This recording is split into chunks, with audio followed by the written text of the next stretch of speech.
개장 전 오프닝 리포트입니다. 오늘도 목표주가 투자 종목에 대한 의견이 바뀐 중심으로 알아보도록 하겠습니다. 오늘 종목 공개하겠습니다.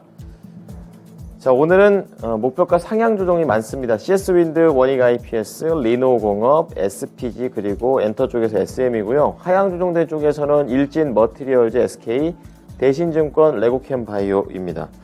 오늘은 목표주가 상향 조정된 중심으로 알아보겠습니다. CS윈드입니다. 유진투자증권이고요. 매수 의견 유지 10만원에서 12만원으로 높입니다. 글로벌 최대 해상풍력 기자재 공급 계약을 제목으로 달았습니다. 바로 어제 계약이 확정됐고요. 2024년부터 2030년까지 총 3조 9천억 원 수준의 계약입니다. 글로벌 계약 기준으로는 사상 최대 계약을 갱신하는 그런 모습이고요. 이번 계약은 구속력이 있는 계약입니다. 그래서 앞으로 7년 동안 유럽, 미국, 아시아에 풍력 타워를 공급하게 됩니다. 그리고 실제로 CS윈드 쪽에서도 계약 이행을 하기 위해서 연간 4만 톤 규모의 이 생산 규모를 14만 톤으로 증설할 계획이라고 얘기했습니다. 자, 그런 가운데 단숨에 글로벌 해상풍력 타워 시장을 장악했다라고 얘기하고 있는데요. 해상풍력은 크게 유럽과 미국 이렇게 두 개로 나눠져 있습니다. 지멘스사가 유럽에서는 70%를 지금 점유율을 갖고 있기 때문에 이 지멘스사와의 계약을 했다라는 것 자체가 유럽에서 지금 확실하게 자리를 잡았다라는 것을 보여주고요. 미국 동부 지역에서는 또 최대 프로젝트가 뉴욕의 엠파이어 윈드 프로젝트입니다. 여기에서 터빈 업체인 또 탑3 기업이죠. 베스타스하고 타워 공급을 현재 논의 중에 있습니다. 이렇게 되면서 사실상 유럽과 미국에서 해상풍력 타워 시장을 CS윈드가 점령한 것이다 라고 분석을 내놨습니다. 예, 다음은 원익IPS입니다. 키움증권이고요. 매수 의견 유지 33,000원에서 37,000원으로 높입니다. 여전히 매력적인 주가의 가치다 이렇게 얘기를 좀 하고 있는데요. 우선 3분기 실적 리뷰부터 합니다. 부진했습니다. 반도체하고 디스플레이로 나눠볼 수가 있겠는데요. 반도체 부분에서는 이 신규 장비 입고가 대거 이뤄지면서 전분기 대비 증가를 했습니다. 하지만 삼성전자의 P3 공장, 특히 낸드의 매출이 지연이 좀 되게 되면서 기대에 대비해서 좀 부진한 모습이 여기에서 좀 크게 나왔고요. 디스플레이 쪽에서는 예상대로 매출의 급증을 기록을 했습니다. 그런 가운데 반도체하고 디스플레이 부분의 성장이 계속될 것이다 라고 보고 있습니다.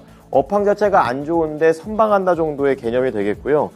지금 반도체 쪽에서는 P3, 낸드하고 SK 하이닉스의 투자분에 대한 매출 인식이 나오면서 전분기 대비해서 소폭 늘어날 것으로 보고요. 디스플레이 역시 추가 성장할 것으로 내다보고 있습니다. 그래서 이러한 중장기 모멘텀을 감안할 경우 여전히 밸류에이션이 매력적이다라고 얘기를 하면서 목표 주가를 높였습니다. 자, 세 번째 리노공업 보겠습니다. 키움증권 매수 의견 유지 18만원에서 20만원으로 높였습니다. 중장기 성장성을 확보했다라는 내용입니다. 우선은 3분기 실적 리뷰를 하는데요. 비수기인데도 불구하고 호실적이 낮다라는 점 의미가 있다라고 보고 있고요. IT 신제품을 출시를 했습니다. 이렇게 되면서 IC 테스트 소켓 부분의 판매량이 전 분기 대비 증가했다라는 점이 주요했습니다. 그런 가운데 업계 내에서 확고한 입지를 갖고 있다라는 것, 그리고 그 상태에서 성장 동력을 갖고 있다라는 것을 포인트로 잡고 있는데요. 주요 비메모리 반도체에 대한 이런 축소 움직임, 투자에 대한 축소 움직임이 지금 나오고 있습니다. 하지만 리노공업은 그런 이 서플라이 체인, 공급망 체인 내에서 입지를 확고하게 다지고 있기 때문에 지금 안 좋은 시기를 잘 견뎌내고 있다라고 판단을 하고 있고요. 중장기적인 측면에서도 3나노미터급 이하의 파운드리 공정을 도입했고 또 5G를 넘어 6G 통신 기술을 도입을 하게 되면서 업계 내에서도 계속해서 기술 경쟁력에 대한 매력을 가져가고 있다라고 얘기를 했습니다. 목표 주가 높였습니다.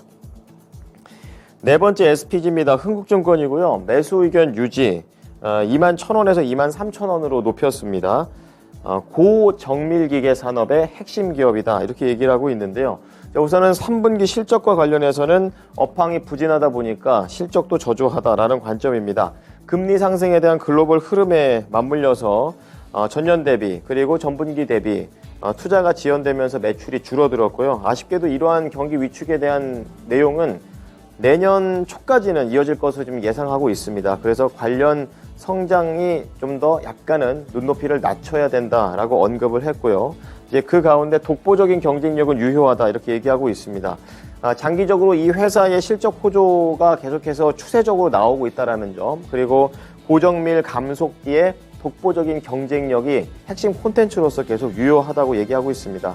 그래서 이 증시 전반적인 조정 흐름에도 불구하고 최근에 로봇 그리고 관련 장비, 이 부품 기업들의 주가가 호조가 나왔다는 것을 참고해 본다면 이런 산업의 핵심인 이 동사가 주가 할증 요인이 증가했다라고 봤습니다.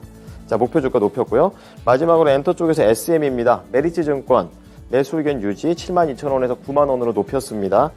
디스카운트 요인이 해소됐다라는 내용인데요. 우선 3분기 실적부터 보시면은요. 엔데믹 효과가 나온다라는 내용입니다. 실적이 시장의 전망치를 상회하는 3분기 실적을 내면서 엔데믹 기조로 이 아티스트들의 콘서트 활동이 재개가 됐습니다. 그래서 별도 기준 콘서트는 지금 전년 대비 1315% 증가했고요. MD 매출액은 76% 늘었습니다. 이렇게 되다 보니까 자회사의 실적도 동반 성장했다는 점 긍정적으로 작용했습니다. 자, 그런 가운데 라이크 기획, 이수만 씨하고 연결이 돼 있는 그런 기획사죠. 계약 종료됐다는 거. 그리고 내년에 본격적인 이 외연이 성장된다는 내용인데요. 앞서서 말씀드렸던 디스카운트 요인은 이 라이크 기획하고 12월 31일대로 계약이 종료된다라는 측면에서 악재 해소고요. 그리고 주요 아티스트들의 앨범 판매, 그리고 NCT 127, 슈퍼주니어의 월드 투어 일정이 예정되어 있습니다. 그래서 4분기에 약 모객을 한 50만 명 정도 할 것으로 반영을 하게 되면서 콘서트와 음반, 음원 이런 쪽에 대한 매출 성장세가 지속될 것으로 내다봤고요. 목표 주가를 높여 잡았습니다. 지금까지 오프닝 리포트였습니다.